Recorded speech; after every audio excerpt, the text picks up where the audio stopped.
Today, and joining us now in the studio, Senator John Polk. He represents Mississippi's District 44.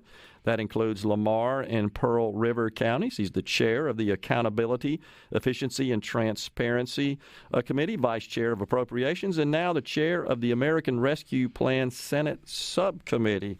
Good afternoon, Senator. Thanks so much for coming in and joining us today. Well, Gerard, thank you for having me. It's the first time I've been on your show. Yeah, appreciate that. Glad to have you. So, I was asking you off the air if you guys are getting settled in down there at the Capitol, at the session getting kicked off. How's that going? Well, like I told you, March 31st, the end of the session will probably be about in a rhythm of some sort.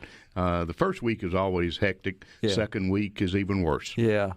Well, talked to a number of legislators, and everybody seems to be gung-ho, willing to go, and got lots of plans and lots of matters to deal with. And I know the lieutenant governor, known him a long time. He's a workaholic, as you know. And I know when he was quarantined for a little while, that had to be killing him. But he's back at it, you said now. So back at it, came back yesterday. I think I've had 2 or 3 meetings with him already.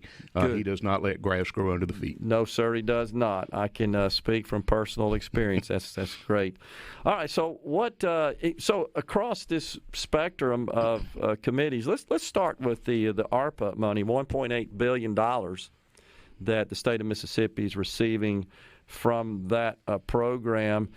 Your job, overseeing the subcommittee, is to figure out what we do with all that money, and there's some constraints and parameters that limit where that money can be spent. Correct. How's that going? It's going well. We've had, back in November and December, we had 5 public days of hearings where we heard from different agencies and groups that wanted part of that $1.8 billion.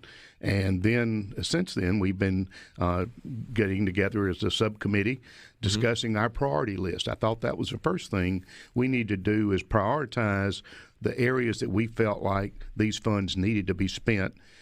And, of course, you have to look at what can they be spent on.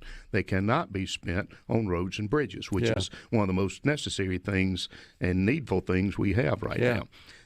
So we can't do that. But we can move money to the general fund of lost revenue. And we've identified several $100 million of state lost revenue that we'll be able to move. When you move that money to general fund, the restraints come off. Okay. So how is it, Senator, that we could identify lost revenue when we produced such a hefty surplus last year? There is a formula that people a lot smarter than me and higher up the pay scale than I are able to do it. It's a federal formula, and DOR and our DFA looked at that, and they've come up with this number. Okay, I got you. Well, we produced $1 billion surplus last year. We're on a run rate based on the latest reports provided by the Legislative Budget Office. We're on a run rate this fiscal year, 2022, which would end June 30th, 2022, to produce another $1 billion surplus, having already eclipsed the $500 million mark in the first 6 months. Well, the one thing we have to remember, and you're being a businessman, retired, I guess we can say retired, yes, semi-retired, those are one-time monies. Yeah, that's right. That is there because of the federal influence of money being spent and sent to our citizens.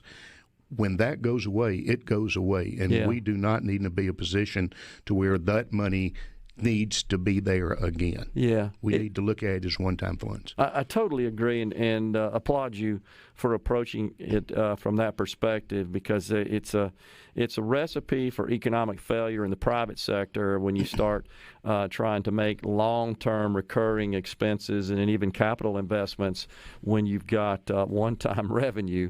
That absolutely will catch up with you and wreak havoc on an organization. And the state government, from a budgetary perspective, is certainly no difference in that respect. So, I just got to throw this at you. I try to do it with everybody that comes on. I would like to see the legislature to consider just rebating back to the taxpayers this surplus, instead of now that we've got the rainy day fund flush and we got more money coming from ARPA, we generated a surplus that is not doesn't have any strings tied to it. let's just send it back to the taxpayers. I just want to throw that out there for you guys to think about. Well, that's not a bad idea. The one thing we do have to remember, though, is ARPA funds cannot be spent on a tax rebate. I understand, but the surplus that we generated last year is not tied to ARPA. That's correct. It would be available for such a move, but I just want to put that out on the table there, as I do for everybody. I don't feel like that'll get any traction, but it's just the way I'd like to see things unfold. So yesterday, I'm not sure if you've dug into this too much, Senator DeBar introduced a plan to increase teacher pay. The Lieutenant Governor's office published and distributed a press release outlining that yesterday. Your thoughts on that? Oh, I think it's a great plan. I'm very pleased to see the number. I think that'll put our teachers in a good position to where they can do what they do best, which is teach and not worry about their second job or something like that. Yeah. I think it's well thought out. I'm close friends with Senator DeBar. We almost share offices. We're in the same suite of offices, and I know him to be a man that can really think through a problem, and he did on this one. Yeah. Yeah, it does seem to be the case, and it certainly would be welcomed by the 3,000 teachers we have in the state of Mississippi. You know, something else that I wanted to ask you about is the Auditor Shad White, has done some work in the education spending area and has uncovered that we seem to have an outsized increase of spending on administrative cost relative to spending on that which goes directly to the classroom in terms of teacher pay and other assets and so forth, that those lines are not parallel. No, they're not at all, and that has been bothersome to me for the last 10 years since I got in the position I'm in. We spend too much money running the education system, and the best way to solve that, and this is not something people like to hear, is to consolidate school districts. Yeah. We don't need a bus supervisor in 140-something districts. Right. We could do with one in 5 or 6 merged districts. Yeah. And so that's why I think our administration does run so high, is we have so many duplicates. How does that play out in terms of its favorability amongst members of the legislature when you start talking about consolidating districts that might be within their constituency district? Well, I was going to say everybody's for consolidation until it gets to them. Yeah. That is a local issue. Yeah. And so at that point, a lot of times they start fighting that. Yeah. And I can understand why. It's a local issue, and no one wants to lose their school district. Many times, though, Gerard, people get schools and districts mixed up. Yep. Many times we may consolidate a district, but you don't lose the high school or the school. Right. Lumberton is a prime example in the district I represent.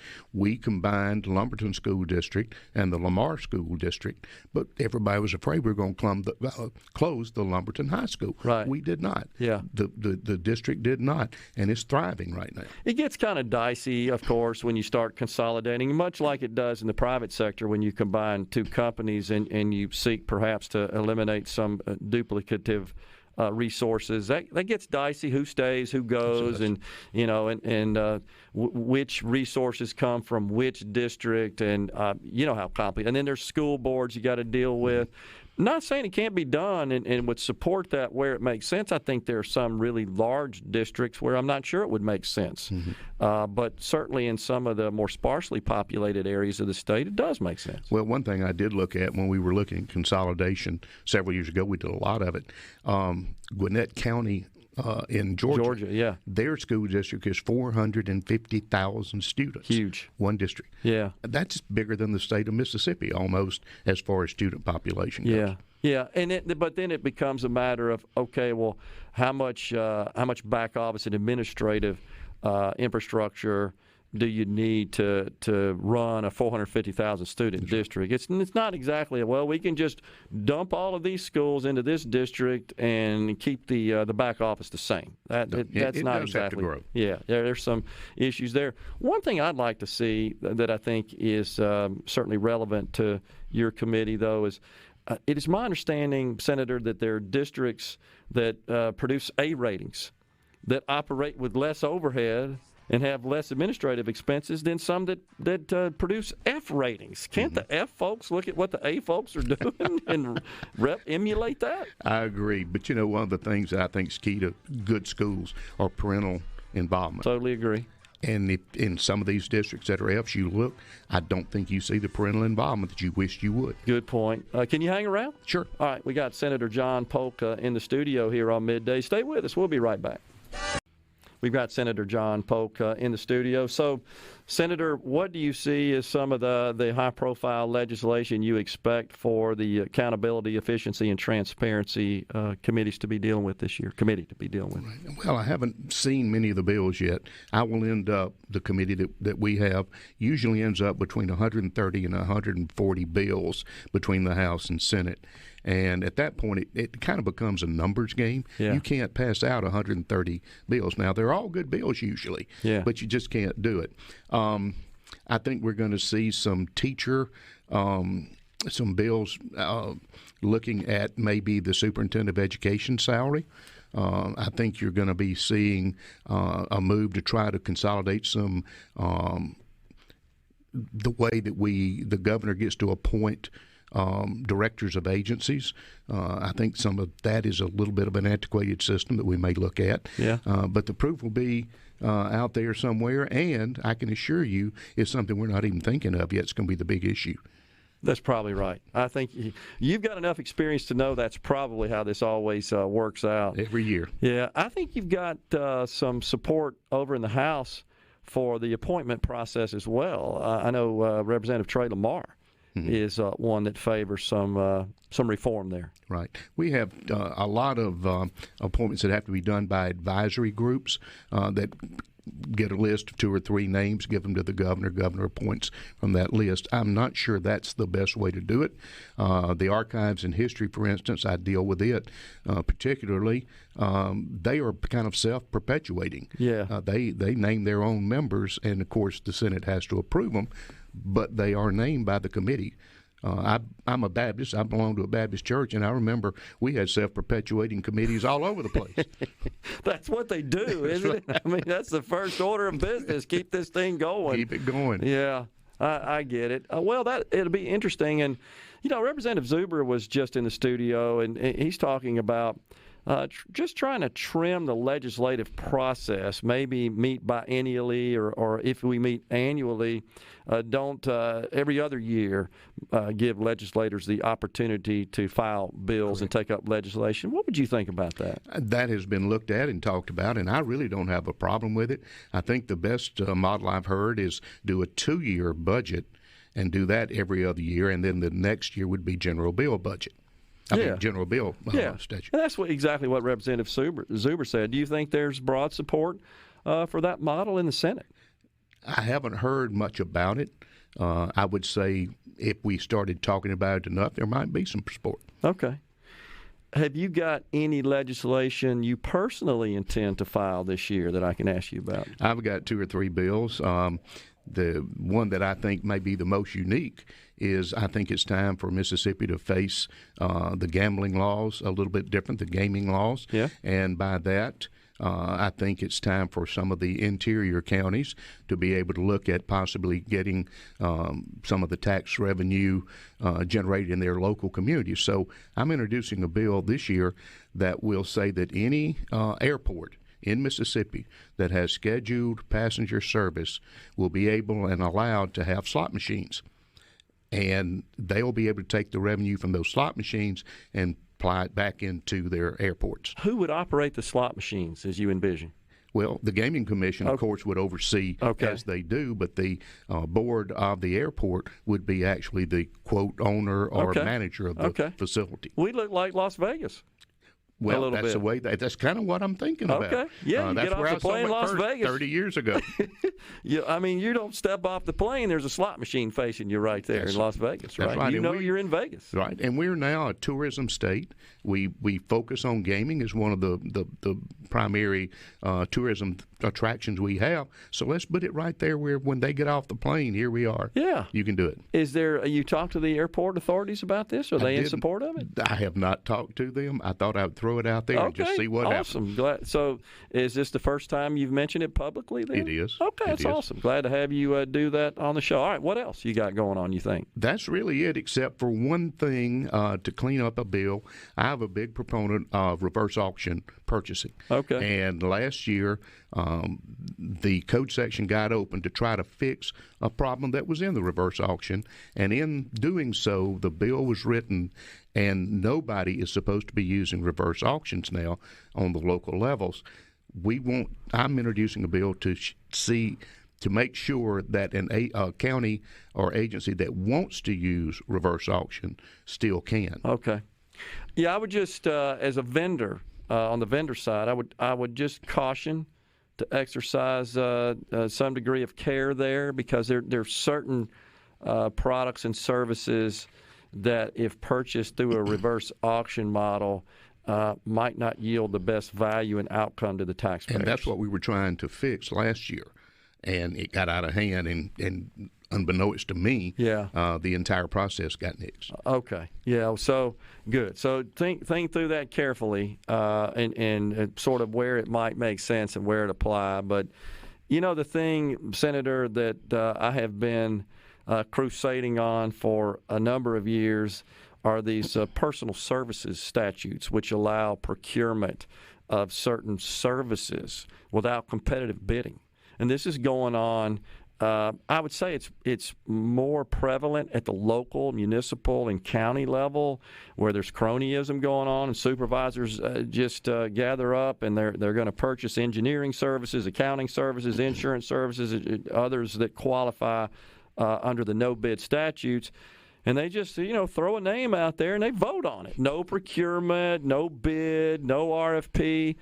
The taxpayers are getting fleeced for lots and lots of money with this current system. Can we make some adjustments there?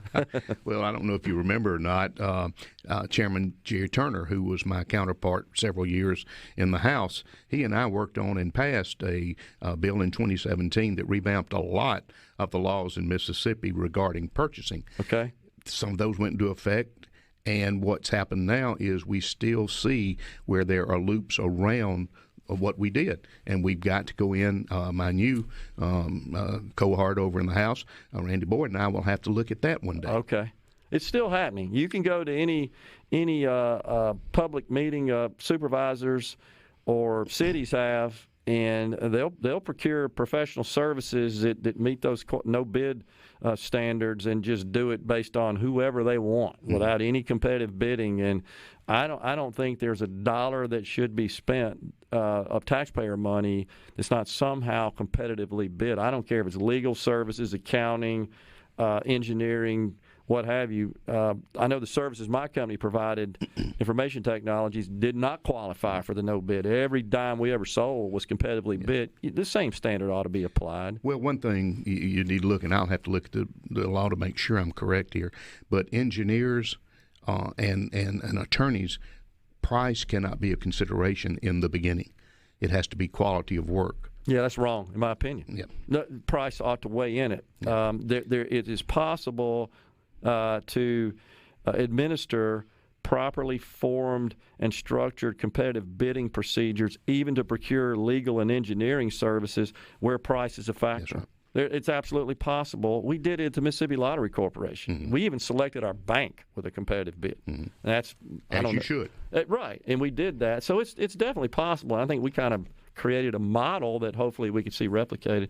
But just on the subject of accountability and efficiency is the reason I bring that one up. So hopefully we can keep working on streamlining those procurement procedures and introducing more accountability and competitiveness in that process. Any particular request out of this $1.8 billion that you see kind of bubbling up to the top? Well, we just have so many needs. Yeah. I thought when I was named chair of the committee that $1.8 billion would be easy. I mean, that'd be money for everyone. Yeah. Well, we had $8.3 billion in requests. Yes. So now we're Governor back to said that. the doing pennies. Where does this penny go and where does that? I will say that it is a large sum of money to the point that the other day I caught myself saying, "Well, it's only $6 million." Come on. Yeah. I have to reset my mind a lot of times. I think when everything's in trillions coming out of Washington now, that you're right. We've been desensitized to those kinds of values and figures, and that's dangerous. It is. We don't need to be, I think, thinking like that. Medical marijuana, just got to ask you what's going on there. Senator Blackwell, I know, has been working continuously on that. We've got about a minute left. Do you think we're going to get something? I think there will be a bill brought out for sure. He's worked mighty hard on it. He has. And has done an excellent job. He has done more research. He may be the most intelligent person and knowledgeable on medical marijuana than anybody in the state of Mississippi. All right. He and Representative Yancey over on the House side, they've worked very well together, and I would say the same about him. But, Senator, appreciate you coming in today, and we look forward to a productive 2022 session. I'm sure we'll see you down there at the Capitol and probably here on the program again. Take care, sir. Thank you very much. You got it. We'll be back with more talk.